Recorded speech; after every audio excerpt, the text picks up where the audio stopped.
Bonsoir à toutes et à tous. Bienvenue dans ce troisième webinaire de notre cycle Ramadan pédagogique. Nous allons commencer dans quelques instants, le temps que tout le monde se connecte. Donc, en attendant, je vous invite à écrire dans le chat votre nom, votre ville. Ça va nous permettre de voir d'où vous nous rejoignez ce soir.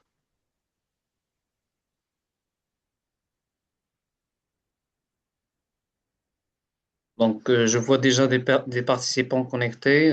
Merci beaucoup pour votre présence. Donc, je suis très heureux de vous accueillir pour ce troisième webinaire de notre cycle de formation organisé par la Ligue marocaine des professeurs de français en partenariat avec l'Institut français du Maroc. Ce cycle vise à accompagner les professeurs, les enseignants dans leur développement professionnel. Merci à chacun et à chacune d'avoir pris le temps de nous rejoindre ce soir.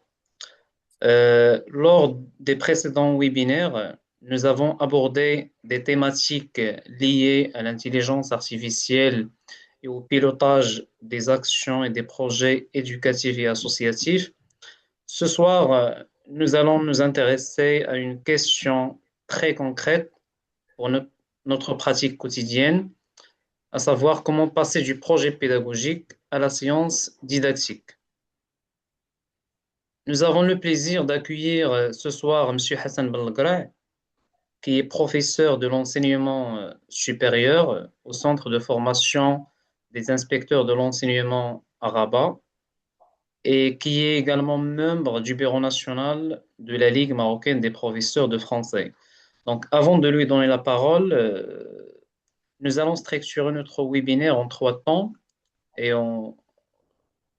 c'est justement pour permettre aux participantes et aux participants de poser leurs questions, soit dans le chat, ou bien vous pouvez lever la main et on va vous donner la parole. Voilà, sans plus attendre, je donne la parole à M. Hassan Belgra. Merci, cher animateur, c'est Abdelhadi. Donc, bonjour tout le monde.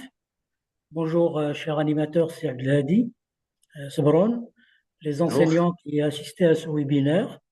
Et donc, ça me fait grand plaisir de contribuer à cette série de webinaires Ramadan que la Ligue marocaine des professeurs de français se propose d'organiser au profit des enseignants de français qui se trouvent au Maroc ou ailleurs, puisque des gens assistent à ce webinaire qui ne se trouve pas au Maroc. Et je remercie également mes collègues membres de la Ligue de m'avoir sollicité, de m'avoir associé plutôt à cette initiative que j'espère enrichissante pour les enseignants de français, surtout ceux qui viennent de commencer dans le métier. Et donc, je voudrais montrer à travers ce webinaire que j'ai intitulé de projet pédagogique à la séance didactique. Donc là, on assiste à un vrai travail effectué par l'enseignant en pratique. Et donc, je voudrais montrer que l'acte d'enseigner est une entreprise qui ne relève pas de simples techniques. Il ne suffit pas de connaître quelques astuces pédagogiques et les appliquer en classe. L'improvisation non plus n'est pas un bon moyen pour enseigner. Et donc, enseigner est bien plus que cela. C'est un acte pédagogique, et disons, raisonné et bien réfléchi, une opération porteuse de sens et d'intention éducative. Quand je dis intention éducative, je parle à la fois de la didactique et de la pédagogie, et donc d'intention éducative forte. Et cela s'applique aussi à l'acte d'apprendre. Mais dans ce webinaire, on insistera beaucoup plus sur le travail de l'enseignant euh, en classe. Alors, quelques questions qui me guideront dans cette présentation, du genre en quoi consiste quelle est l'idée de base de ce webinaire, enfin, quelle est l'idée de base sur laquelle repose l'enseignant quand il présente un cours. Donc, l'idée de- et donc je voudrais défendre ici l'idée que euh, il y a la nécessité de construire le savoir et les apprentissages en classe de français à l'aide d'un dispositif de formation, un dispositif pédagogique fondamental qui est le projet pédagogique. Euh, les objectifs du webinaire. Donc, déjà, il y a un objectif général. Il s'agit de comprendre le passage du projet pédagogique à la science didactique, comme le montre l'intitulé du webinaire, en maîtrisant les principes de l'ingénierie pédagogique et de l'alignement pédagogique afin de concevoir des séquences de cours, disons, cohérentes et efficaces. Et derrière cela, il y a des objectifs spécifiques. On voudrait comprendre, vous amener à comprendre les concepts de projet, déjà de projet pédagogique, de séquences didactiques, d'objectifs pédagogiques, de compétences, etc., etc. Et donc, je voudrais aussi montrer qu'il y a importance à connaître qu'il y a une cohérence entre objectifs, activités et évaluation. Et aussi, on va aussi apprendre à identifier, à repérer les étapes d'une planification pédagogique efficace. Et donc, finalement, on va être amené, à partir de tout cela, à élaborer un exemple de projet pédagogique comprenant les séquences et les séances. Alors, la démarche que je vais suivre dans ce webinaire est la suivante. Je vais commencer par une mise au point conceptuelle. Donc, il me paraît nécessaire, avant de parler du projet pédagogique, de présenter quelques notions, quelques concepts qui vont nous servir à, disons, non seulement à comprendre qu'est-ce que c'est qu'un projet pédagogique et à connaître ses étapes, mais aussi à le mettre en œuvre. Donc, il va être question de quelques notions didactiques qui vont nous permettre de comprendre cette notion de projet pédagogique. Il y aura aussi des définitions. Bien évidemment, on va expliquer qu'est-ce que c'est qu'un projet pédagogique et d'autres termes qui vont nous servir à comprendre le projet pédagogique. Et puis, en troisième étape, nous allons travailler dans le cadre d'un projet pédagogique en classe de français, euh, euh, montrer que le fait de travailler dans le cadre d'un projet pédagogique en classe de français, cela suppose la conception d'un projet. Et donc, on va être amené à connaître les étapes. Euh, les étapes qui vont nous permettre de concevoir, d'élaborer un projet pédagogique. Et puis, comme conséquence, on va voir quels sont les constituants d'un projet pédagogique. Et là, on va être amené à présenter une grille projet autour du projet pédagogique. On va être amené concernant ce point après à définir qu'est-ce que c'est qu'une séquence didactique, qu'est-ce que c'est qu'une séance, quelles sont leurs caractéristiques, comment les élaborer, les construire et dans quelle finalité. Et puis, on va être amené aussi, tout cela, il y a un enchaînement dans la présentation des grandes lignes de ce webinaire, on va être amené à, à élaborer un projet pédagogique en classe de français. Donc, on va être amené à composer un projet pédagogique. Peut-être que ce soit au cours de la discussion ou sinon, je vais essayer de vous présenter un exemple de projet pédagogique et on va disons, le discuter. Alors, concernant, disons, la mise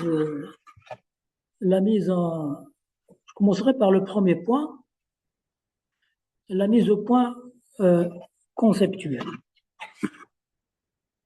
Il me paraît nécessaire, avant de parler du projet pédagogique, de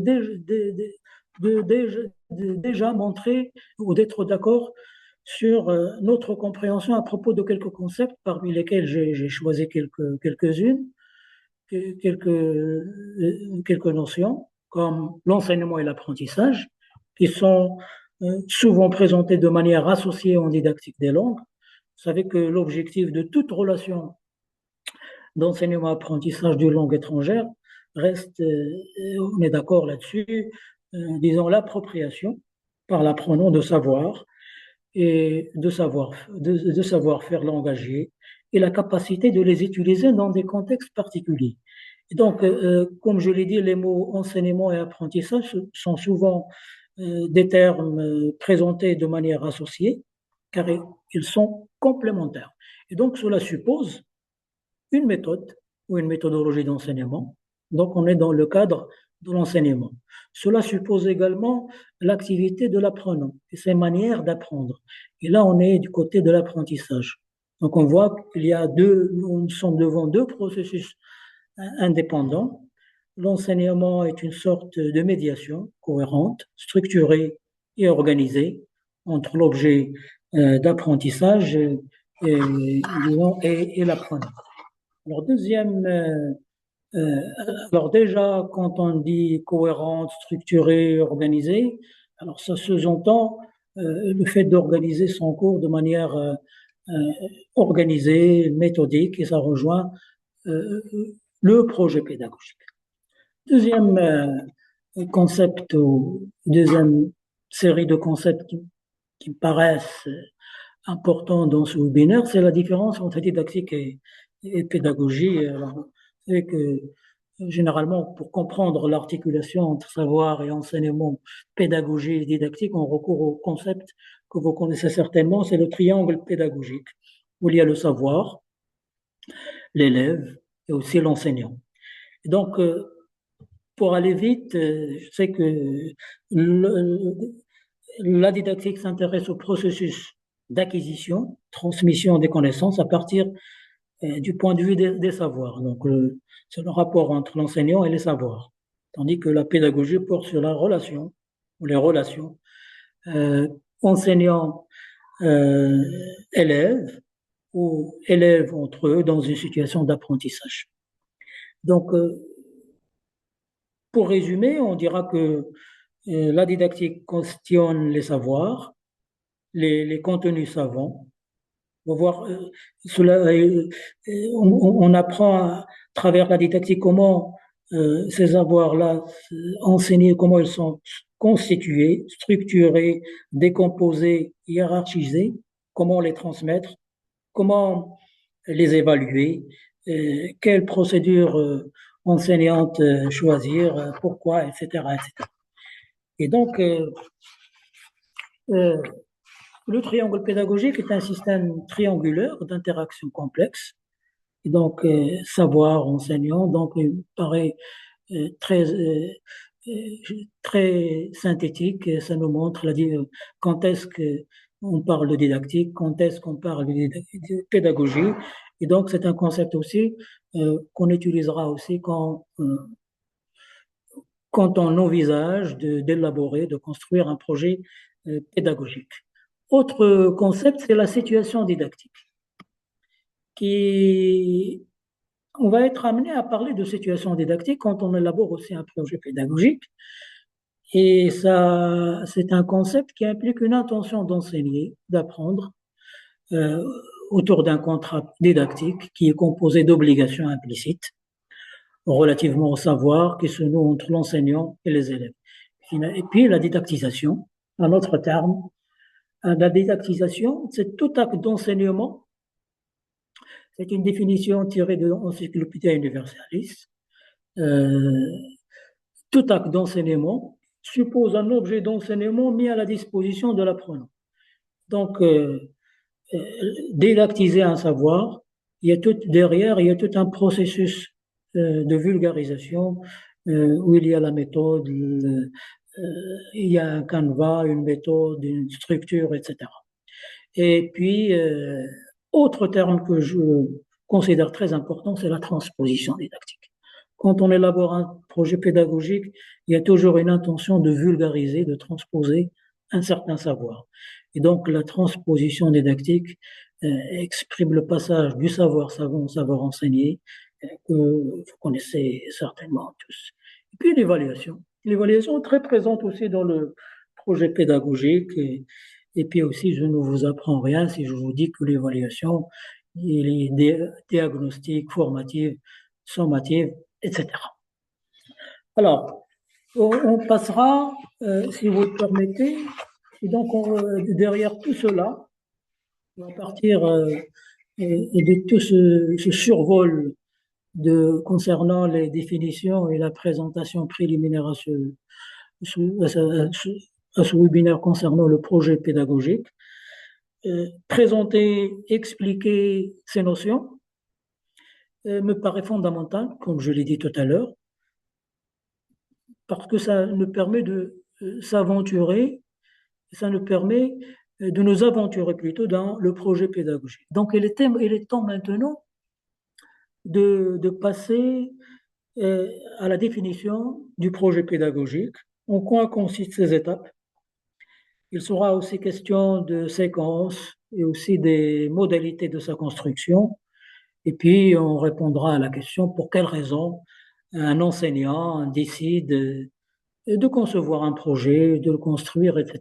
Alors, problème de définition. Alors, le terme projet pédagogique, il est issu du latin, projectio, qui veut dire jeter en avant, expulser. Et donc, il désigne, selon le grand Robert, l'image d'une situation, d'un état que l'on pense atteindre. On parle de projet professionnel. Pour vous montrer que le terme projet est très présent dans notre environnement quotidien.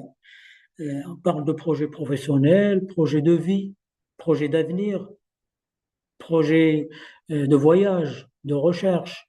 Et donc, l'idée, c'est de se projeter dans le futur et de tracer avec pertinence les objets à atteindre. Et donc, on parle de projet éducatif. Les expressions en termes, on trouve le mot projet, il y a le projet éducatif. Donc, l'éducatif, c'est beaucoup plus général. C'est un projet qui présente les grandes finalités éducatives d'une école. Donc, ça dépasse un peu le- l'espace de la classe. On parle des finalités politiques, éducatives, etc. Puis, il y a le projet d'établissement, qu'il s'agit d'un ensemble de priorités et il est l'expression de la politique. L'établissement choisit de poursuivre, l'établissement choisit de poursuivre dans le cadre des objectifs généraux précisés dans le cadre d'un projet d'éducation. Et donc, ce type de projet cherche à réaliser et à concrétiser une valeur ou un ensemble, disons, alors déterminé par un projet d'éducation. Alors, projet pédagogique. Alors, selon le dictionnaire de la pédagogie, le projet pédagogique est établi par l'équipe pédagogique qui définit les objectifs, les moyens, les stratégies et les méthodes d'évaluation qui seront mis en œuvre pour répondre aux besoins des élèves. Alors déjà, une définition, on retrouve l'ensemble des constituants d'un projet, à savoir les objectifs, les moyens, les stratégies et les méthodes d'évaluation. Et puis, c'est un outil de travail, c'est un ensemble d'étapes successives et dynamiques, euh, partant d'un état de départ, euh, un état de départ et visant l'arrivée à un état final à travers la clarification des objectifs, la vulgarisation des contenus, l'explicitation des démarches et le processus d'évaluation. Vous voyez qu'on a presque la même définition. Et donc, projet didactique, c'est l'ensemble. On parle aussi de projet didactique, projet pédagogique, projet didactique, c'est l'ensemble des séquences, des séances disposées aux élèves, que ce soit en lecture, en langue, en expression orale, en production de l'écrit. Et donc, c'est l'ensemble des savoirs, des savoir-faire que l'élève doit apprendre dans différentes activités. Et je dois préciser que la conception du projet pédagogique rentre, disons, dans le cadre de ce qu'on appelle l'ingénierie pédagogique et qu'on pourrait concevoir en rapport avec la didactique du curriculum. En l'occurrence, le curriculum du français et d'autres disciplines également. Alors, l'ingénierie pédagogique permet d'envisager le projet de manière globale. C'est juste pour montrer le rapport entre pourquoi ça rentre dans le cadre de l'ingénierie pédagogique. Pourquoi? Parce que l'ingénierie pédagogique permet d'envisager le projet de manière globale, à travers les cursus, programmes, modules. en prenant en considération bien évidemment la planification des séquences et des séances. Alors l'ingénierie pédagogique, euh, pour information, est un champ interdisciplinaire qui permet de planifier en amont comment enseigner. Donc là, il s'agit des méthodes, des supports, du contenu, de façon cohérente avec ce qu'on veut enseigner. Et donc là, les objectifs, les compétences visées et comment on va évaluer l'acquisition de ces compétences. Alors finalement, l'ingénierie pédagogique, on relève dans l'ingénierie pédagogique le principe de cohérence qu'on retrouve aussi dans le projet pédagogique, entre objectifs pédagogiques, activités d'apprentissage et méthodes d'évaluation. Et donc, la cohérence ou alignement pédagogique,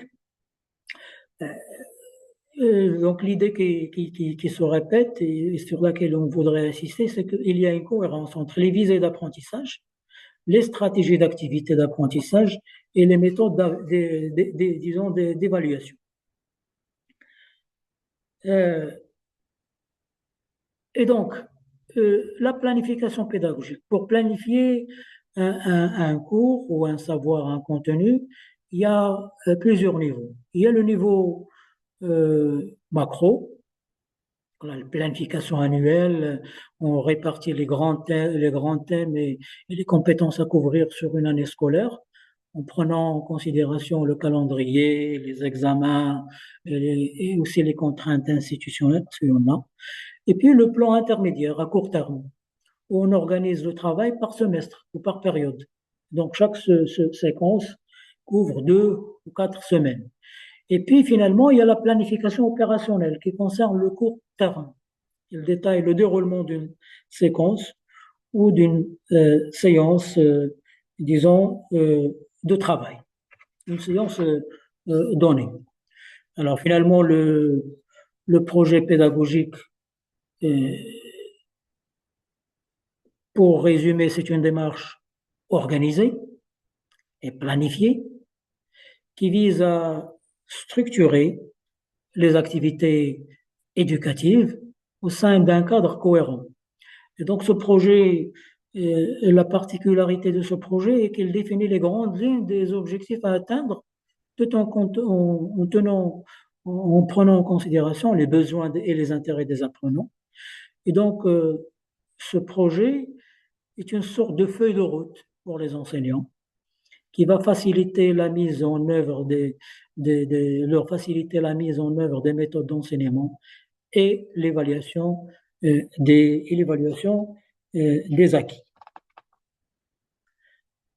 Euh, les étapes du projet pédagogique. Maintenant qu'on a défini le projet pédagogique, qu'on a parlé de ses constituants, etc., maintenant il est temps de parler des étapes du projet pédagogique. Alors, le projet pédagogique, il y a plusieurs livres qui ont abordé cette notion, surtout la notion en pratique de classe, et plus particulièrement en classe de français. Et donc, parmi lesquels l'ouvrage que je vous présente là, qui est intitulé Le projet pédagogique en français. Et donc, l'idée de base qu'on relève dans cet ouvrage, c'est que il y a des étapes qui sont inhérentes à la construction d'un projet pédagogique. Alors, ces étapes, on commencera par vérifier les acquis antérieurs des apprenants. Donc, on mettra en rapport l'objet d'enseignement de l'année précédente avec l'année en cours, ainsi que le prérequis, donc l'essentiel pour comprendre les contenus de l'année en cours, à travers une évaluation diagnostique dès les premiers moments de l'année. Et puis, on définira en deuxième lieu les objectifs, et puis programmer, prévoir, organiser, planifier, structurer, etc. Une série d'actions d'opérations à effectuer pour atteindre ces objectifs. Et puis, finalement, on mettra en place une modalité d'évaluation en rapport avec les contenus et les démarches proposées, les activités prévues et les tâches effectuées.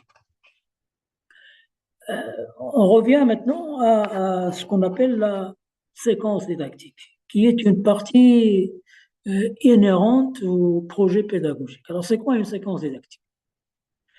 C'est un ensemble organisé d'activités d'enseignement et d'apprentissage euh, centré sur un objectif,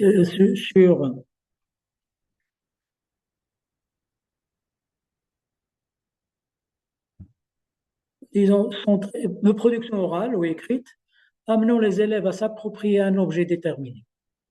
Et donc, séquence didactique est une partie du projet pédagogique. Alors, pour construire une séquence pédagogique, il y a un certain nombre de paramètres qu'il faudrait prendre en considération. Donc, il y a un certain nombre de paramètres à prendre en considération. Alors, parmi lesquels il faudrait avant toute chose connaître le niveau réel des élèves, le niveau réel de la classe à laquelle l'enseignant destine la séquence. Donc, on parle de la cible. Et puis, ce que les élèves doivent maîtriser au cours de leur scolarité, soit on parle de primes, ça dépend du niveau d'enseignement, que ce soit le primaire, le collège, le lycée ou autre. Donc, il s'agit du curriculum. Et puis, quel savoir enseigner? Et là, on est du côté du contenu. Et puis, les objectifs. Comment transformer le contenu d'enseignement en objectif à atteindre? Et puis, il faut présenter les contenus en termes de situation-problème. Donc, comment présenter mes objets d'étude sous forme de situation, plutôt de situation-problème. Et puis, comment transférer le contenu choisi en objet enseignable, la transposition didactique dont on a parlé tout à l'heure. Et puis, autre paramètre aussi qui me paraît aussi fondamental, c'est le choix du support ou des supports et aussi les activités et finalement l'évaluation. Euh, je ne sais pas si, Abdelhadi, est-ce qu'on pourrait passer aux déterminants d'une séquence didactique et on marque un arrêt pour euh, s'il y a des questions sur ce que je viens de dire à propos des concepts, à propos de la contextualisation du projet pédagogique. Oui, oui, c'est Hassan. Donc, On marque un arrêt ou... oui, on va attendre s'il y a des questions. Vous pouvez lever la main si vous voulez intervenir. Donc, vous pouvez prendre la parole. Sinon, vous pouvez poser les questions dans la rubrique questions-réponses. Donc, en attendant, vous pouvez continuer, c'est Hassan. D'accord. Et donc, euh, comme le montre ce schéma, il est question des déterminants d'une séquence didactique. Il y a, comme vous le voyez, il y a les contenus d'enseignement, il y a les objectifs du programme, comme je l'ai signalé tout à l'heure. On fixe un objectif précis, indiqué, et on choisit la compétence à faire acquérir et les apprentissages à organiser pour que l'objectif soit atteint. Il y a aussi, c'est un cycle de déterminants. C'est pourquoi on a employé le terme de cycle. Les déterminants s'enchaînent les uns avec les autres. Il y a la répartition des séances. Quand on parle de séquence pédagogique, on va le voir tout à l'heure. La séquence pédagogique, c'est une partie fondamentale du projet pédagogique. Et la séquence pédagogique, il est aussi réparti en séances. Donc la répartition en séances qui est constituée de plusieurs séances réparties dans le temps. Et puis les pratiques des activités, pratiques, disons, des activités. Il est possible d'ouvrir la séquence par des activités de production écrite, orale ou des activités de réception, tout en gardant à l'esprit que l'essentiel, c'est d'organiser et une série de va-et-vient souples et variés entre les différentes activités selon une durée variable, mais non excessive. Et puis, il y a l'idée du cloisonnement. un enseignement décloisonné du français relie les différentes composantes de la séquence entre elles. Donc, il faut que les séquences ne soient pas, disons, séparées les unes des autres, mais il y a un continuum. Donc, c'est pourquoi on a parlé d'enseignement décloisonné. Euh, ils sont, les séquences sont associées et on les fédère en fonction d'un objectif commun, disons, pour aboutir à un produit finalisé. Et puis, autre principe, c'est la périodicité. La séquence couvre toutes les activités préconisées. Ça dépend des textes officiels et des orientations pédagogiques des pays. Mais pour ce qui est du Maroc, les orientations pédagogiques et la séquence couvre toutes les activités préconisées par les textes officiels et par les orientations pédagogiques. Et puis, le principe d'évaluabilité. La séquence didactique appelle, disons, deux formes d'évaluation complémentaires, l'une de l'autre. Les productions intermédiaires, disons, relèvent d'une évaluation formative. Donc, ça permet euh, à l'enseignant d'accompagner, d'orienter et éventuellement euh, réorienter les apprentissages des élèves, les ajuster aussi. Euh, et donc, la production finale relève d'une évaluation sommative dans la mesure, dans toute la mesure du possible, basée sur des critères définis, nécessaires, disons, pour déterminer le degré d'acquisition des compétences et mesurer les résultats, en particulier dans le cadre des contrôles continus. Alors maintenant, euh,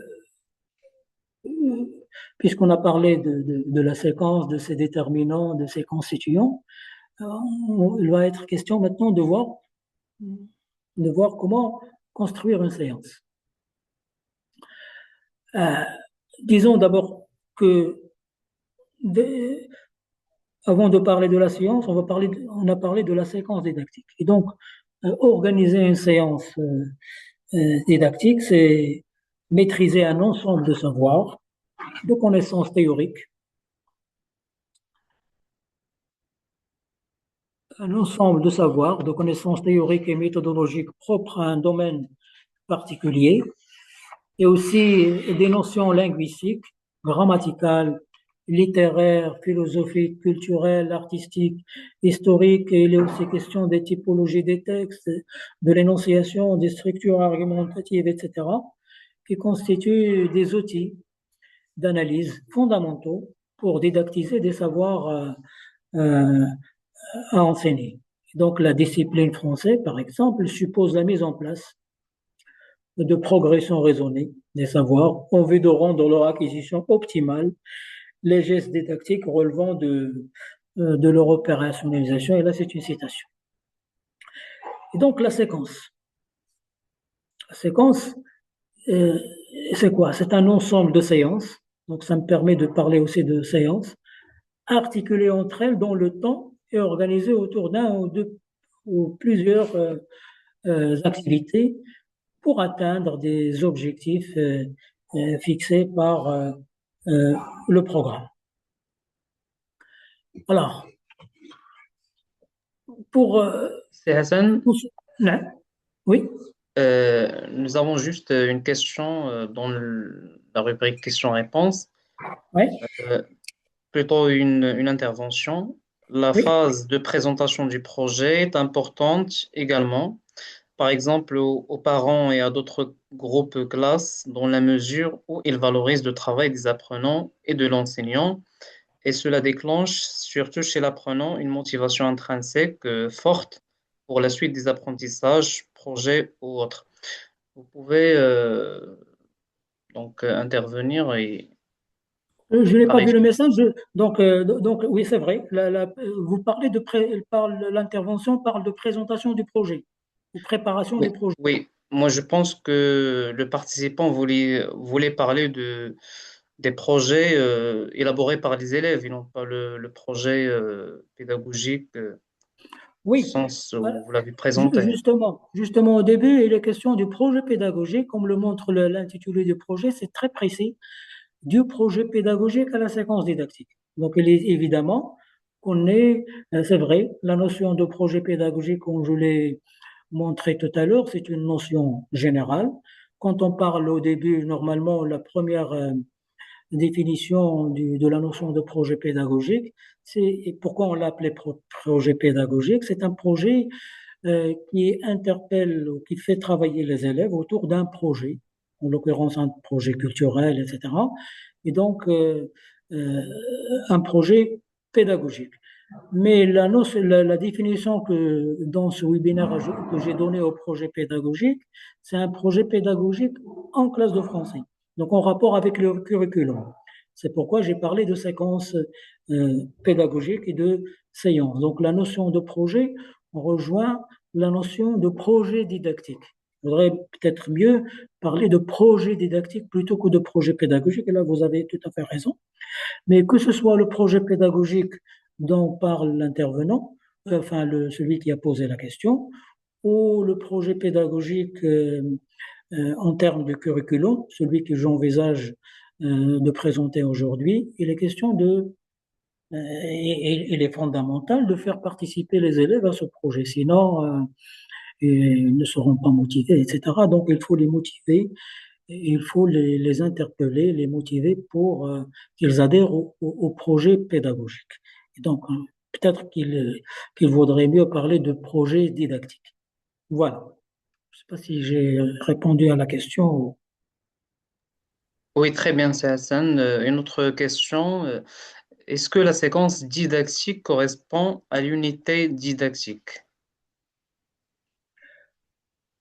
Oui, alors là, là, nous avons deux concepts, séquence didactique et unité didactique. C'est vrai, c'est presque la même idée. Mais quand on parle de projet pédagogique, il est plutôt préférable de parler en termes de séquence et de séance. L'unité pédagogique, on trouve dans l'ancienne stratification pédagogique, dans les anciens manuels. Mais si on fait attention, ça rejoint aussi l'idée de séquence didactique, sauf que dans la notion de séquence didactique, on a le travail qui est beaucoup plus structuré, beaucoup plus conçu, beaucoup plus raisonné. Là où il y a séquence, euh, l'idée de séquence, elle est répartie en séances, etc. Donc, il vaudrait mieux plutôt parler de séquence que de unité pédagogique. Oui, c'est bien dit. Très bien, c'est Hassan. Vous pouvez continuer. Voilà. Et donc, ça va nous permettre de parler, donc, comme je l'ai dit tout à l'heure, le projet pédagogique s'étale sur, peut s'étaler sur toute l'année. Donc, il est composé d'un ensemble de modules. Et chaque module pourrait être décliné en un ensemble de séquences didactiques. Et donc, vous voyez là que l'idée d'unité pédagogique ou didactique, donc trois types de séquences sont à distinguer. Il y a il y a les séquences notions, qu'on appelle les séquences zéro, et qui est d'une durée brève, délimitée dans le temps, et focalisée sur l'appropriation des notions jugées utiles aux apprentissages ultérieurs, comme les concepts, la terminologie, le lexique, etc.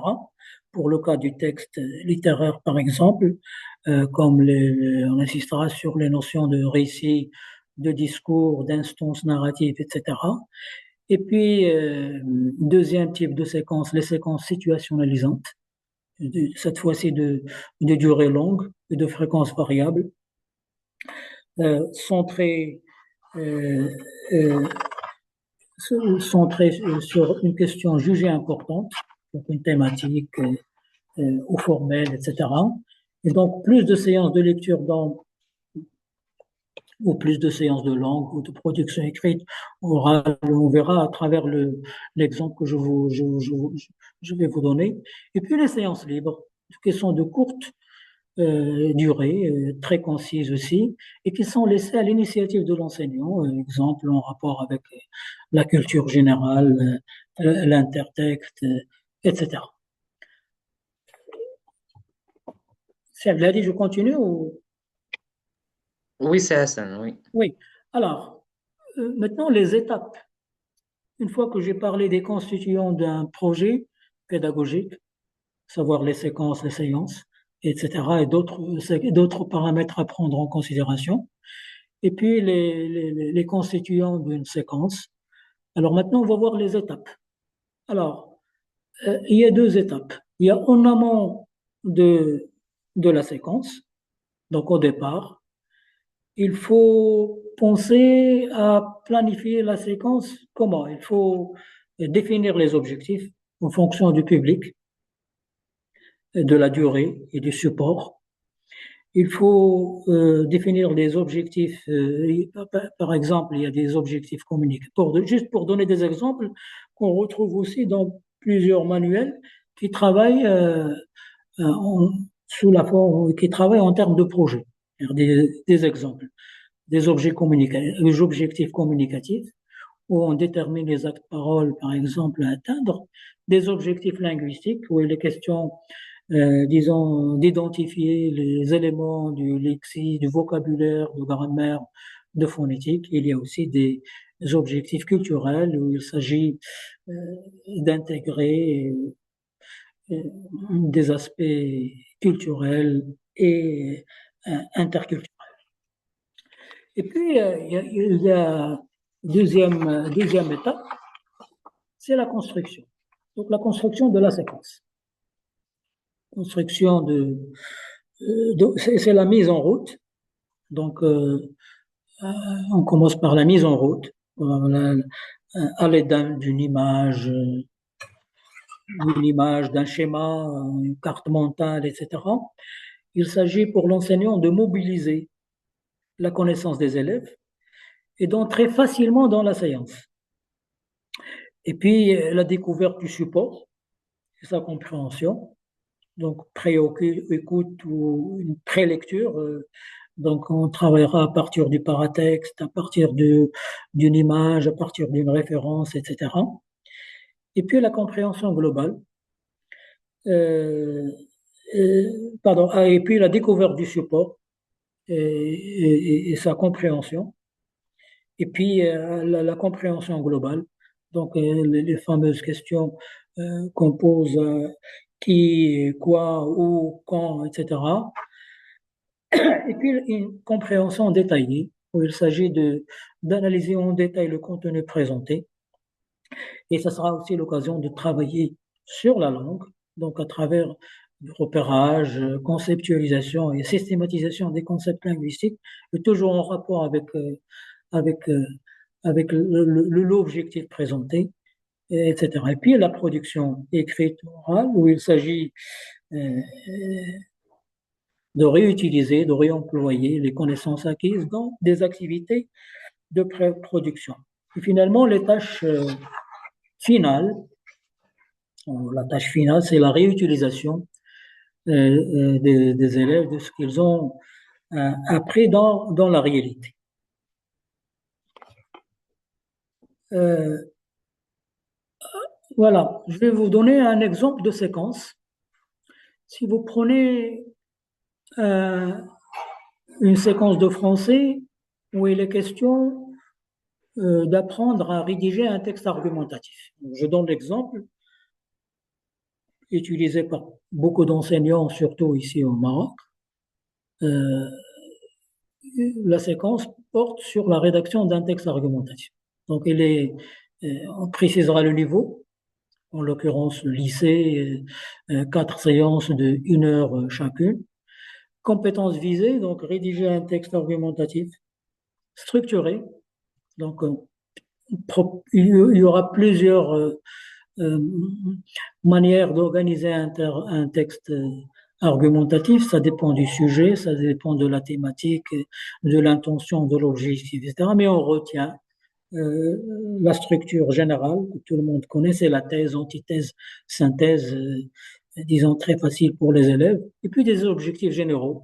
C'est-à-dire qu'après après la séquence, les élèves pourront analyser des arguments et, et les, et expliquer un point de vue argumenté, toujours par écrit, exprimer par écrit un point de vue argumenté. Alors, pour ce qui est des séances, alors on a parlé de la séquence, et donc on a dit que la séquence, on précisera la thématique de la séquence, ou l'objectif, quel est le niveau, la compétence, les objectifs généraux. Alors maintenant, les séances. Chaque séquence, il y aura deux, trois, quatre, ça dépend du travail de l'enseignant, de son intention et de sa planification pédagogique. Donc, juste une proposition. On pourrait discuter ce canevas, si vous voulez, l'enrichir, le modifier, mais toujours il est objet de débat. Donc, séance, une, une heure, activité de lecture, donc étude de texte. Il s'agit par exemple d'une analyse guidée des premiers paragraphes du roman. Il était une fois un vieux couple heureux. On choisira un autre roman, si vous voulez, ou un autre texte. Les objectifs spécifiques. Et donc, puisqu'on a commencé, donc il s'agira d'identifier les caractéristiques de l'incipit, euh, euh, le support. Donc, ce sera une évaluation formative, question de compréhension à l'oral. Euh, et puis, deuxième séance, activité de langue. Donc, l'activité de langue, on choisira un fait de langue euh, très récurrent dans le texte ou derrière lequel il y a une intention, que ce soit à l'oral, à l'écrit. En tout cas, il faut relier le fait de langue à une intention particulière. Donc, il faut que ce soit exploité par la suite. Et là, on a choisi de travailler sur la question rhétorique euh, extraite du même support. Que l'objectif, reconnaître la structure et l'usage d'une question rhétorique, en l'occurrence les figures de style, etc. Et puis le support. Voilà. Séance 3. Euh, c'est Hassan. Là, Nous avons quelques questions voilà. Que doit-on préférer pour les supports écrits ou audio, authentiques ou fabriqués? Et une autre question, est-ce qu'il y a une différence entre étude de texte et lecture? oui. Alors, pour ce qui est de la première question, c'est la question des supports qui pose un problème.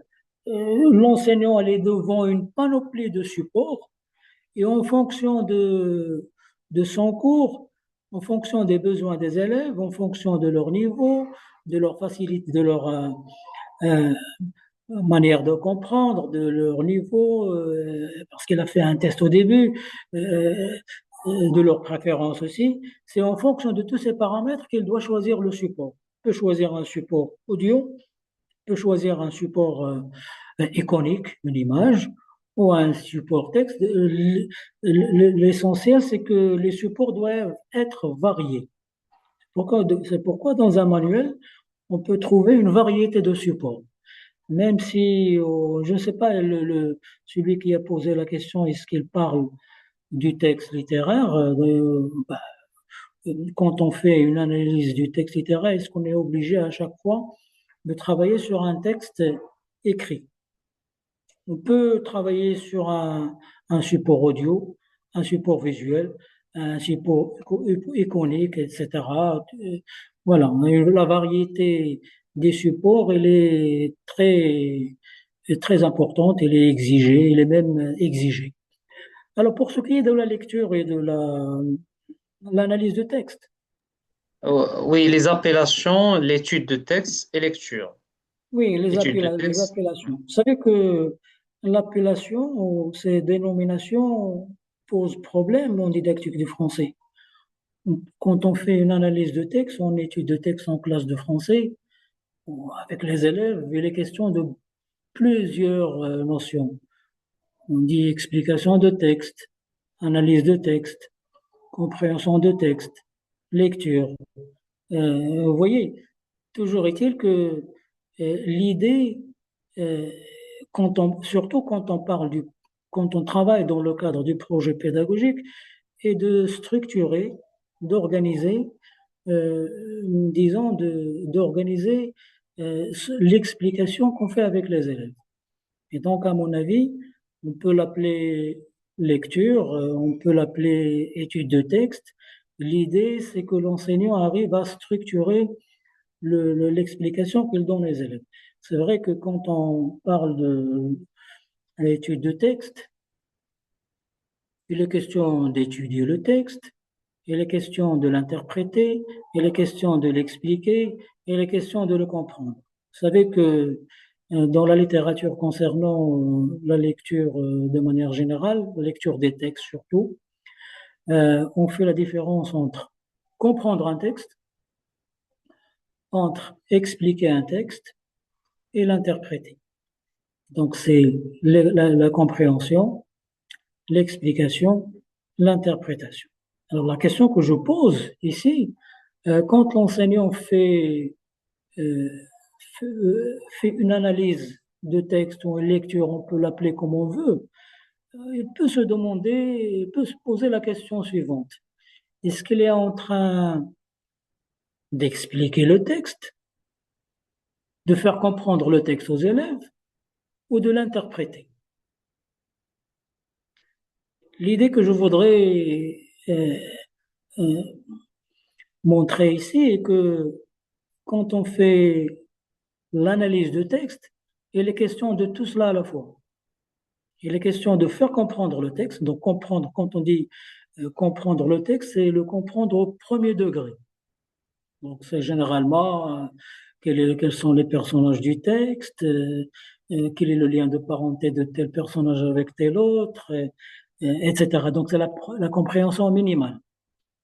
Et donc, l'explication, c'est un peu détaillé. On va dans les sous-entendus, l'implicite, etc. Mais l'interprétation, c'est le degré le plus élevé de l'analyse de texte ou de la lecture de manière générale. Et donc, ce que je voudrais montrer, c'est que les appellations importent peu, à mon avis. On peut parler de lecture, lecture méthodique, lecture analytique, etc., analyse de texte, explication des textes, etc. Il faut, peu importe l'expression qu'on utilise, ce qui est important, c'est que lorsque l'enseignant explique un texte ou fait l'analyse d'un texte devant ses élèves, il faut que son explication soit régie, gouvernée par, par une méthode, par une méthodologie et donc par un projet pédagogique. Un projet pédagogique où tout est clair.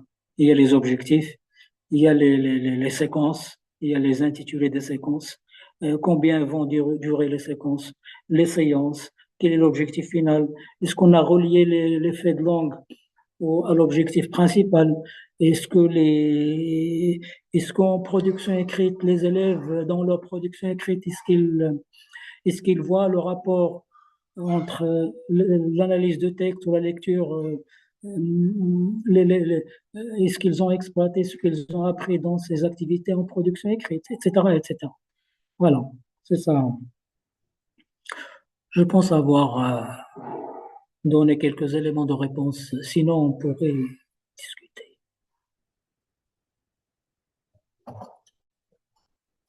Si bien dit. Oui, c'est Hassan, vous pouvez continuer. Voilà, donc, voilà, donc,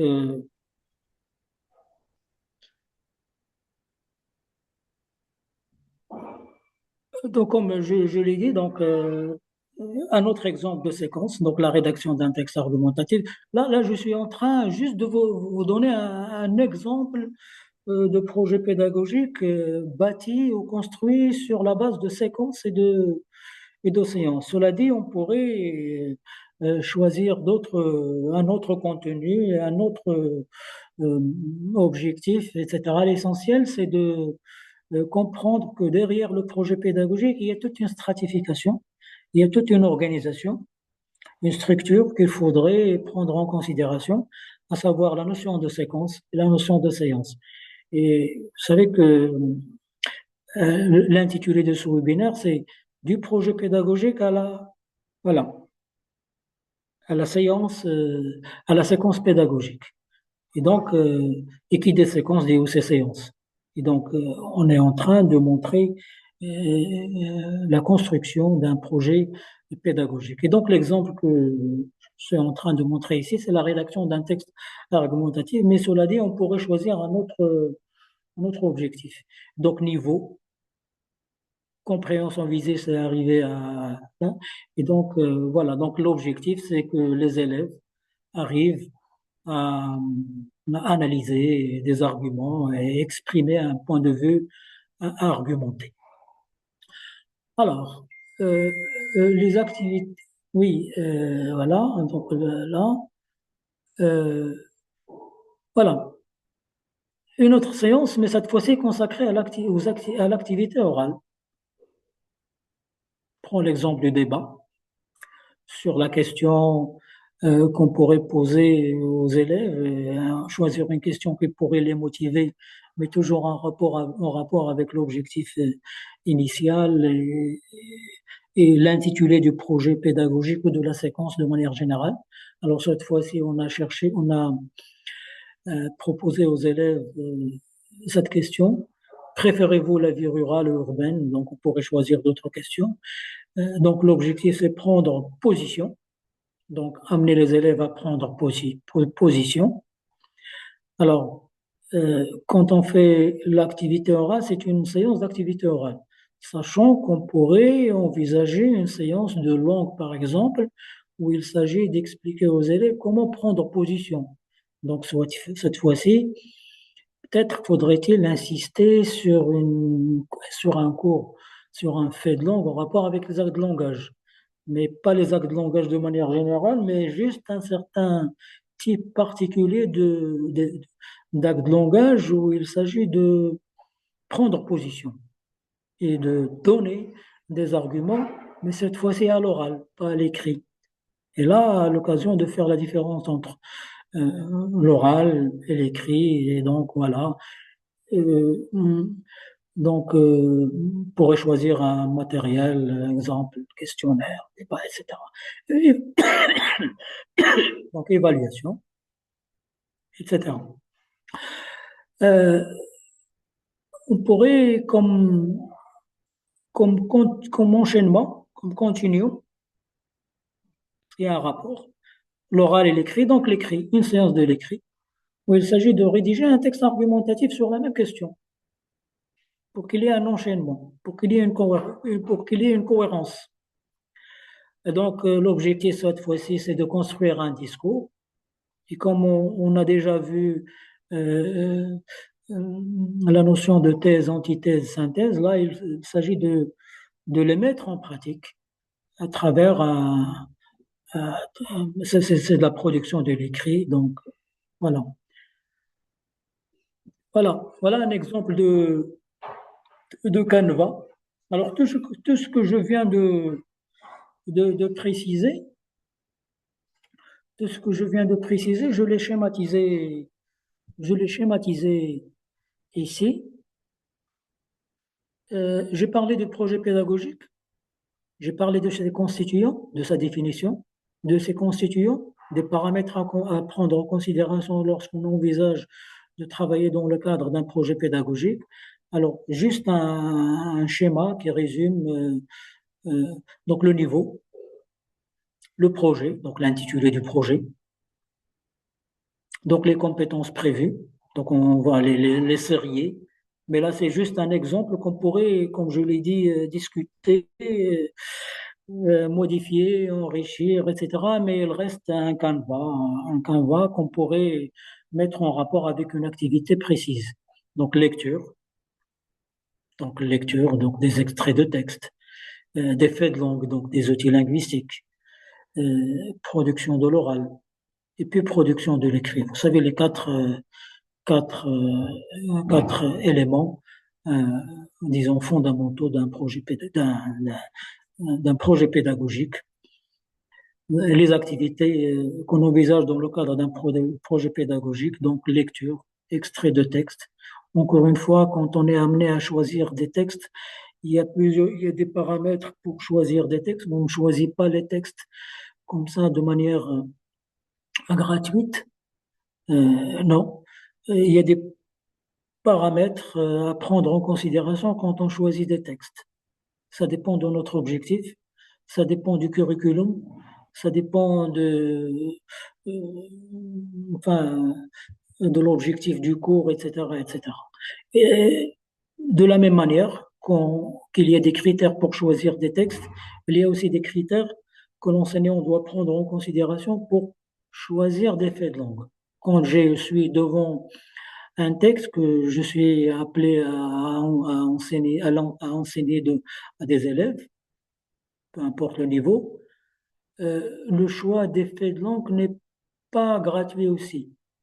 Quand je décide de travailler la voix passive, ou de travailler les pronoms, ou l'emploi des verbes, ou les temps verbaux, etc., etc., il y a toujours il y a toujours un critère qu'il faut prendre en considération.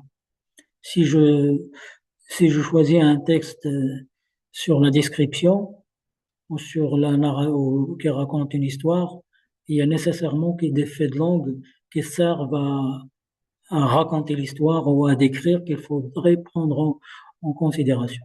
Et puis la production de l'oral, qui doit aussi être en rapport avec la lecture et les faits de langue. Il faut, à l'oral, amener les élèves à prendre en considération ce qu'ils ont déjà étudié en langue et en lecture. Et finalement, l'aboutissement que chaque enseignant de langue euh, connaît parfaitement. C'est la production de l'écrit, c'est l'aboutissement de toutes les activités. C'est là où on doit, disons, mettre en pratique tout ce que nous avions appris en lecture, en langue et à l'oral aussi. Et puis, le projet pédagogique, il est bâti comme ça. Vous avez des modules, un, 2, 3, 4. Et donc, chaque module, il y a des séquences. Séquence zéro, comme je l'ai dit tout à l'heure, où il s'agit euh, de commencer par des notions jugées importantes pour la compréhension de la suite. Séquence zéro, séquence un, 2, 3, etc. Et chaque séquence, elle est répartie en séances et ça dépend de l'objectif du cours et des paramètres que je viens d'expliquer. Voilà. Alors j'arrive à ma conclusion, sinon je m'arrête là. S'il y a des questions, des remarques, vous pouvez Oui, vous pouvez oui. aussi ajouter des choses si vous voulez, etc., etc. Moi, j'ai pris en considération le texte littéraire. On pourrait prendre en considération un, un autre support ou un autre niveau, si vous voulez. Oui, c'est Hassan. Nous avons beaucoup de questions qui montrent vraiment que votre intervention a suscité une interaction extraordinaire. Donc, nous avons une question de Salima. Est-ce qu'on va garder les mêmes étapes de séquence dans une classe inversée? Oui, la classe inversée, c'est une démarche innovante. Effectivement, on pourrait s'inspirer de ce canevas tout en mettant la griffe de l'enseignant. Donc, on pourrait procéder à des changements en prenant en considération disons, la modalité de l'enseignement, à savoir, c'est un enseignement inversé.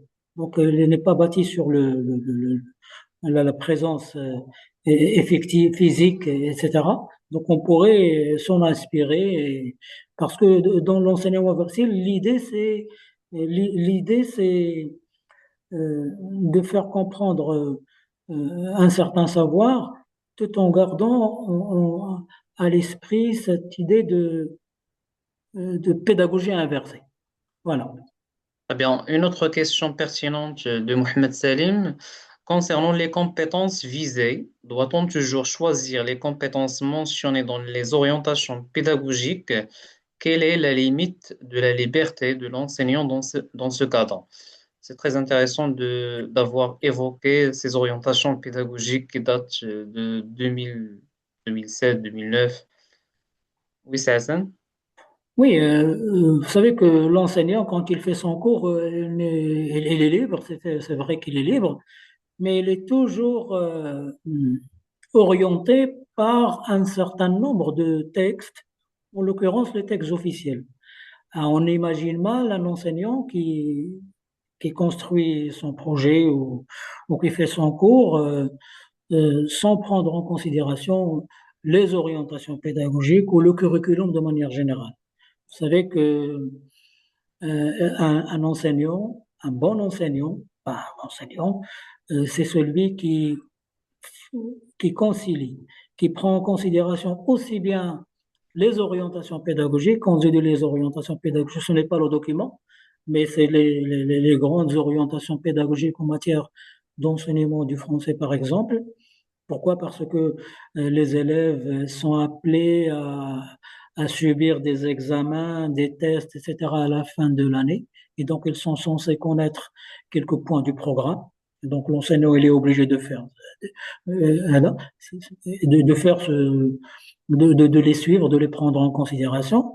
Mais en marge de ces orientations, et c'est là où il y a la liberté de l'enseignant, l'enseignant, il peut intervenir chaque fois qu'il sent le besoin chez ses élèves de connaître un certain nombre de choses et les rattacher au programme, à mon avis. Il est rattaché au programme.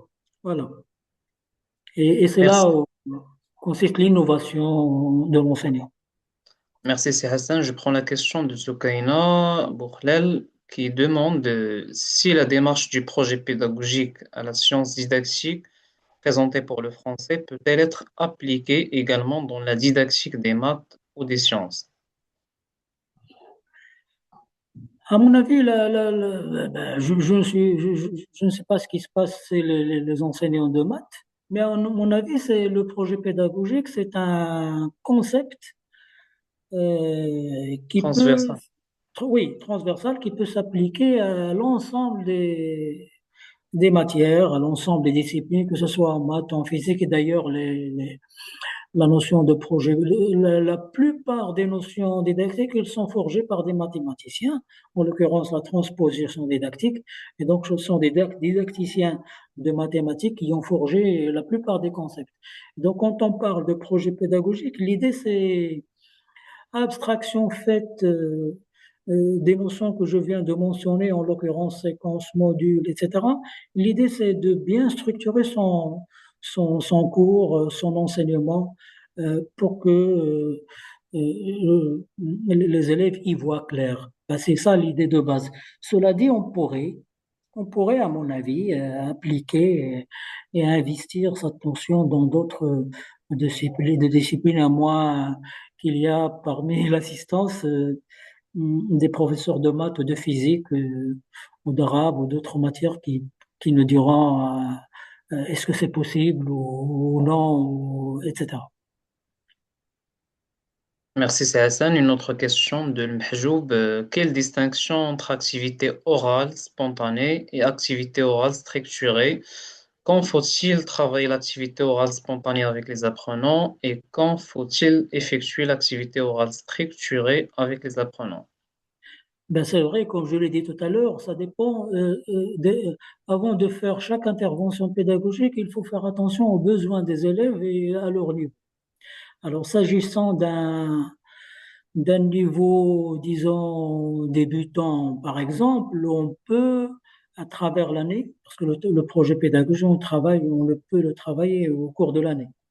Et donc, si, par exemple, au mois d'octobre ou novembre, on voudrait travailler les activités orales avec les élèves et qu'on voit que les élèves ont du mal à s'exprimer en français, etc., on pourrait commencer, à mon avis, par euh, une activité d'expression orale, disons, structurée, guidée, orientée, Et là, on s'appuie sur des faits de langue lorsqu'on travaille, par exemple, les actes de langage, le fait d'apprendre aux élèves à donner leur point de vue. Je crois que, je pense que, à mon avis, etc., etc., ou donner des exemples, ou faire des comparaisons. On pourrait s'appuyer sur des structures guidées et demander à chaque fois à l'élève de répondre à une question qui a l'air d'être spontanée, mais la réponse va se baser sur l'exploitation d'une structure déjà vue. Et ça donne l'impression que c'est structuré, mais au fur et à mesure, il faudrait qu'on arrête que ça soit pas l'aboutissement final. Il faudrait que par la suite, les élèves évolueront et apprendront à être spontanés, plus ou moins spontanés, et à, voilà, et à parler de manière spontanée et de manière oui, oui, et passer aux activités orales spontanées. Oui, ça Merci, peut c'est être un Hassan. commencement. Ça peut être un commencement. Oui. Merci. Nous avons une autre question, plusieurs questions sur la notion du décloisonnement des activités et Ouais. une autre sur l'intégration des techs. Aujourd'hui et récemment, depuis quelques années, on parle du module tech, technique d'expression et de communication. Comment doit-on intégrer les techs dans une séquence didactique? Oui. Alors, l'idée de décloisonnement, c'est l'idée de base de tout enseignement. Et c'est un paramètre très présent dans le projet pédagogique.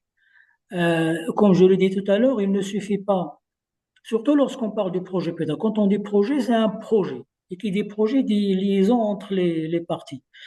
Dans le cadre d'un projet, effectivement, il ne faudrait pas que les, les, les, les, les, les activités soient dispensées de manière séparée, cloisonné, il faut qu'il y ait un continuum entre lecture, entre langue, entre production de l'oral et production d'écrit. Il faut qu'il y ait un enchaînement. Ce que l'élève a appris en lecture, il va le retrouver en langue. Ce qu'il a vu en langue, il va le retrouver à l'oral, ou il va l'exploiter à l'oral, et il va aussi l'exploiter à l'écrit. Donc, il faudrait qu'il y ait un enchaînement. Pour ce qui est des textes, c'est vrai, les textes, surtout en deuxième cycle, euh, technique d'expression et de communication, pas une activité, mais c'est un moment fondamental où il s'agit d'appliquer cette idée de décloisonnement. Et donc, généralement, le moment de tech, il est basé sur la notion de projet. Mais cette fois-ci, ce n'est pas un projet didactique, mais c'est un projet pédagogique autour d'une idée. Donc, le tech aussi, il a sa place dans l'enseignement du français et des langues, et du français plus particulièrement. Oui. Et donc, l'idée des textes, c'est d'amener les élèves à sortir euh, de l'espace, disons, de la classe, et pour pas apprendre, pour, disons, parler, investir, exploiter ce qu'ils ont appris vraiment dans la réalité, dans des situations concrètes. Voilà. Toujours en parlant des techs, c'est Hassan, un participant a demandé quelques propositions de sujets, d'idées à exploiter dans ce module. Oui, alors ça dépend du niveau. Si ça dépend du niveau. Si on est au lycée ou au collège, c'est pas la même chose. Si on est au collège, par exemple, vous savez, quand on est au collège, il faut choisir des sujets ou des thématiques qui intéressent les élèves, leur âge, etc. Mais il est préférable aussi de rattacher les besoins des élèves, leurs préférences, avec le curriculum. Prendre une thématique qui est dans le curriculum, il a travaillé autrement à travers à travers ce moment de technique d'expression et de communication. Pour le lycée aussi, il est préférable de choisir des thèmes des thématiques très présentes que ce soit dans le curriculum ou dans l'évaluation, etc., etc. Et comme je l'ai dit tout à l'heure, euh, il faudrait que les thématiques proposées, il faudrait qu'elles servent à quelque chose. Soit que les thématiques intéressent, interpellent les élèves, soit ils sont en rapport avec le curriculum, soit, voilà. Et donc, ce sont des sujets qu'ils retrouveront soit dans la réalité, soit dans les examens qu'ils auront à la fin de l'année, etc. Donc, l'essentiel des techniques d'expression et de communication, c'est d'amener les élèves à pratiquer leur maîtrise de la langue. Voilà. Dans des situations, dans des contextes plus ou moins réels. Voilà. Merci, c'est Hassan. Une autre question sur l'élaboration du projet modulaire. Est-il envisageable de développer le projet modulaire à partir d'une étude thématique? Je pense que le participant parle des entrées thématiques, événementielles, etc., etc. Oui, oui, ça dépend du choix comme je l'ai dit. Oui, c'est là où réside la liberté de l'enseignant. Comme je l'ai dit tout à l'heure, la construction, l'élaboration d'un projet pédagogique, il se fait selon un certain nombre de paramètres, mais le plus important, c'est la correspondance avec le curriculum. Plus, l'enseignant, euh, il pourrait introduire un contenu ou un savoir qu'il juge utile pour les élèves, soit euh, en prenant en considération les besoins, le niveau des élèves, etc. Ceci dit, il pourrait envisager un- de travailler en termes de thèmes, de thématiques. C'est ce que j'ai. Oui, on pourrait le faire.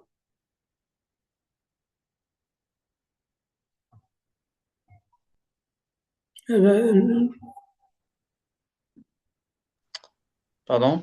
Une autre question par rapport à la durée de l'activité, donc la lecture langue orale, l'écrit, etc. Est-ce que une heure est-elle suffisante? c'est là où c'est à l'enseignant de décider. Mais à mon avis, c'est un moment, c'est un temps suffisant. Et c'est là où réside la compétence de l'enseignant.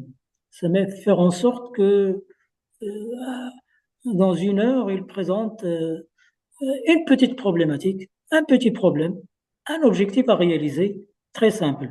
Et donc une séance où il y a un objectif d'une heure, avec une autre séance, avec une autre séance, mais il faudrait que les objectifs des séances soient reliés entre eux pour donner sens à l'apprentissage. Et une heure, à mon avis, c'est suffisant et la plupart des projets pédagogiques jusqu'à présent, ils utilisent un temps enfin, limité, disons une heure. Voilà. Merci, c'est Hassan. Une autre question nous vient de la Roumanie, une participante qui nous est fidèle tout au long de ces webinaires. La question, c'est, à votre avis, quel est le plus grand défi lorsqu'on tente de ne plus isoler la grammaire des autres activités, lecture, orale, écrit? Oui. Alors, comme je l'ai dit, je pars du fait que pas seulement la grammaire, mais toutes les activités doivent être reliées entre elles. Prenons la grammaire. La grammaire, avant, on enseignait la grammaire en tant que grammaire. On apprend aux élèves la structure de la phrase, comment informer l'adjectif, etc. Mais est-ce qu'ils arrivent à employer cette structure grammaticale, ou disons aussi lexicale, ou du vocabulaire dans un texte, ou dans un fait, ou à l'oral? Ce n'est pas sûr. Alors maintenant, l'idée est de rattacher la grammaire à un objectif précis. Et généralement, on rattache la grammaire à l'étude de texte. Et donc, l'enseignement de la grammaire ne doit pas être gratuit, ne doit pas être fait pour lui-même, ne doit pas être fait séparément, mais il doit être enseigné, la grammaire doit être enseignée en rapport avec le texte. Quand on parle de grammaire textuelle, etc., ça dépend du point de vue. Mais si vous voulez mon point de vue, il faudrait revoir cette notion de grammaire pour elle-même. C'est mon point de vue et ça n'engage que moi. À mon avis, il faudrait, je ne sais pas, c'est une question que je pose. La question que Madame pose suppose de parler de la grammaire traditionnelle et de la grammaire telle qu'on l'enseigne aujourd'hui à travers les textes, à travers... ça veut dire que la grammaire, elle est au service de quelque chose, que ce soit à l'écrit, à l'oral, etc. Alors la question que je pose, est-ce qu'il faut continuer à enseigner la grammaire de cette manière ou bien faut-il commencer par enseigner la grammaire en elle-même et puis comme point de départ et puis revenir à la grammaire en tant que outil pour écrire, outil pour comprendre le texte, etc. Je ne sais pas si je suis fait comprendre ou non. Oui, c'est très clair. Je ne sais pas si il y a une Seulement personne. l'idée que je voudrais faire passer, c'est que actuellement, vous savez qu'on étudie la grammaire, on parle d'une grammaire un peu moderne, une grammaire en rapport avec les textes. C'est un débat qu'il faudrait renouveler peut-être et revoir. Faut-il enseigner la grammaire telle qu'on le fait aujourd'hui? C'est vrai, on la rattache toujours au fait de langue. Ou faudrait-il d'abord apprendre aux élèves quelques notions de grammaire, disons, de base? Ben, quel est votre avis, c'est Hassan, Pourquoi je toi en vous tant dis cela? qu'expert? Non, expert, je ne sais pas si c'est l'occasion de dire mon point de vue. Ah, mon point de vue, c'est non, je pars du constat. C'est que maintenant, la grammaire, il est un peu, me paraît un peu décrié, marginalisé dans les écoles, les collèges, les lycées et même dans les universités. Je trouverais par exemple un étudiant qui ne fait pas de grammaire, qui fait uniquement quelques éléments de quelques notions de grammaire en rapport avec un texte précis. À la fac, presque on ne fait plus de grammaire, sinon une partie de la grammaire, en l'occurrence la relative ou la complétive. Et finalement, on devient... Voilà. Donc, il faudrait, à mon avis, revoir la place, disons, de la grammaire dans la formation de l'élève et aussi dans la formation des enseignants. Merci, c'est Parce que Hassan. pourquoi je vous dis cela, c'est pour ajouter, euh, lorsqu'on étudie le texte littéraire avec les élèves, et la question que je pose, est-ce qu'on peut imaginer l'analyse d'un texte littéraire, abstraction, faite d'une structure grammaticale qui le prend en charge? Parce que quand on parle du texte littéraire, automatiquement, il y a les notions grammaticales, il y a la structure grammaticale qui le prend en charge et qui est très importante. Moi, j'imagine mal, par exemple, d'étudier un texte littéraire, disons un texte littéraire classique de Zola ou de n'importe, Victor Hugo, sans connaître euh, la finesse grammaticale de ce texte. D'où une formation à la grammaire est importante. Et pour répondre à la question, madame, il faut relier la grammaire au texte, à l'oral et à l'écrit.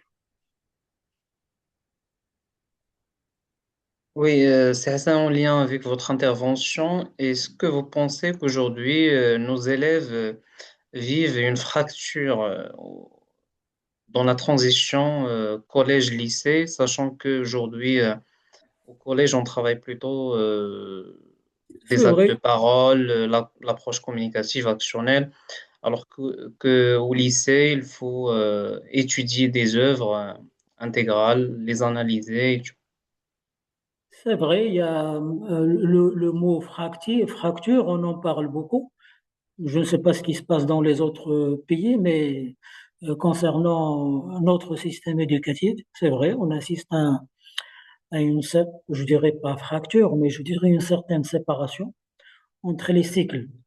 Disons, il n'y a pas un enseignement intercyclique. Ce qu'on fait au lycée, au collège, ce qu'on fait au primaire, le curriculum montre qu'il y a continuité entre ce qu'on fait au collège, au primaire, puis on le retrouve. Il y a un pont entre disons le primaire, le collège, le lycée et la fac. Or, dans la réalité, euh, ce continuum ou cette continuité n'existe pas, dans la mesure euh, où, je sais pas, l'enseignant pas l'enseignant, mais l'élève au primaire, quand il est au collège, il ne retrouve pas ce pont qui le relie au collège, puis au lycée. Et à la fac, c'est un grand problème aussi.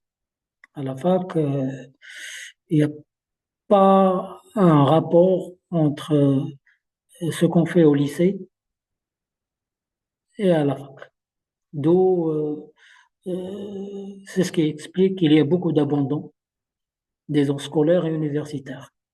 Donc il faudrait peut-être, c'est une question qu'on a débattue plusieurs fois.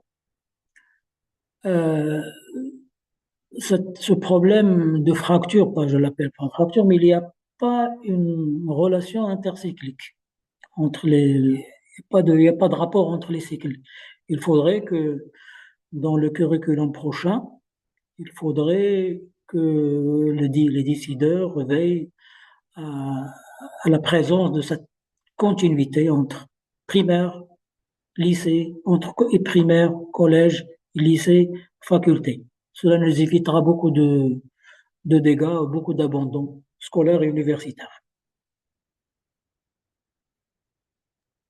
Merci, CSN. Nous avons vraiment beaucoup de questions et toujours sur le projet pédagogique, est-ce que l'enseignant a le droit d'introduire une thématique qui n'a pas un rapport direct avec les exigences des programmes? Une autre question concernant les apprenants les moins performants. La participante a dit que quelques encadrants, je sais pas, des inspecteurs qui proposent parfois et même impose la réduction des volumes de support de lecture et de compréhension écrite afin de faciliter l'assimilation avec l'activité orale. Voilà. Et notre question sur l'intégration des valeurs dans le projet pédagogique, au même titre que les compétences.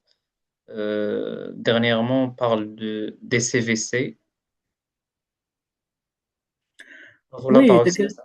des questions très, très importantes qui nous interpellent tous. Je commencerai par le dernier point, les valeurs. J'ai parlé des compétences, cela dit qu'il faudrait aussi intervenir la notion de valeur dans la construction du projet pédagogique, sachant que même les orientations pédagogiques, ils sont construites sur la base deux entrées. Une entrée compare les compétences et les valeurs. Donc, il faut prendre en considération les deux. Et donc, voilà. Euh, pour ce qui est du problème concernant le choix des séquences, c'est ça, des séquences ou de thématiques qui n'ont pas un rapport avec le curriculum. Oui, Oui, effectivement. euh, je ne sais pas, mais c'est là où réside la créativité de l'enseignant. Présenter quelque chose qui n'a pratiquement aucun rapport, je pense qu'il faudrait trouver toujours euh, un lien avec le curriculum. Sinon, voilà. Donc l'enseignant, il est gouverné par un texte officiel, par le curriculum. Donc il faut prendre en considération le curriculum, mais s'il y a une thématique qu'il juge importante pour la compréhension du reste, il pourrait la mettre dans la séquence zéro. Voilà, séquence zéro, voilà. Toujours est-il que euh, le projet pédagogique, ce n'est pas un ensemble d'astuces. Un projet pédagogique, vraiment, il doit être personnalisé. Et il faudrait que mon projet pédagogique ne ressemble pas à l'autre projet, à un projet pédagogique de l'autre enseignant. Donc, il faudrait, et c'est là où intervient, disons, la créativité, l'innovation de l'enseignant. Alors, pour conclure peut-être, et c'est là ma conclusion, à travers cet intitulé très simple, très pratique, et qui concerne la construction du projet pédagogique autour de la séquence et de la séance, j'ai voulu montrer qu'enseigner n'est pas est un acte raisonné, réfléchi, qui nécessite d'abord une préparation au départ, très important. On ne peut pas improviser, donc l'enseignement exige une préparation de la part de l'enseignant. C'est très important. Donc, euh, tout en parlant de préparation d'actes réfléchis, il est essentiel que l'enseignant travaille en termes de projet. Projet, donc séquence, séance, etc., bien dosé. Voilà.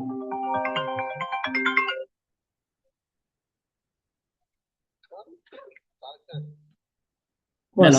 Merci beaucoup, c'est Hassan. Donc, il est temps de clôturer ce Ben, s'il y a webinaire. d'autres questions, s'il y a d'autres questions, on pourrait aussi les. Oui, c'est Hassan. Sinon, on donnera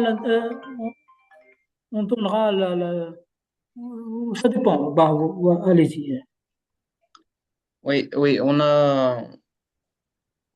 arrive à la clôture de ce webinaire. Il est 23 heures. Au nom de la Ligue marocaine des professeurs de français, je vous remercie, Monsieur Hassan Belgrad, pour cette intervention très enrichissante. Et je remercie également tous les participantes et les participants qui nous ont suivis ce soir et pour la qualité des échanges. Et je remercie infiniment notre partenaire, l'Institut français, pour son soutien. Et nous vous donnons rendez-vous pour notre prochain webinaire qui aura lieu lundi prochain avec une autre intervention. Et vos attestations, je rappelle que les attestations seront envoyées juste après la clôture de ce webinaire. Et nous vous invitons à rester connectés à rejoindre nos réseaux sociaux et notre site web www.limpf.ma. Et je vous souhaite bonne soirée. Merci et à la prochaine. Merci, c'est Merci Hassan. beaucoup. Merci beaucoup. À la prochaine. Au revoir. Au revoir.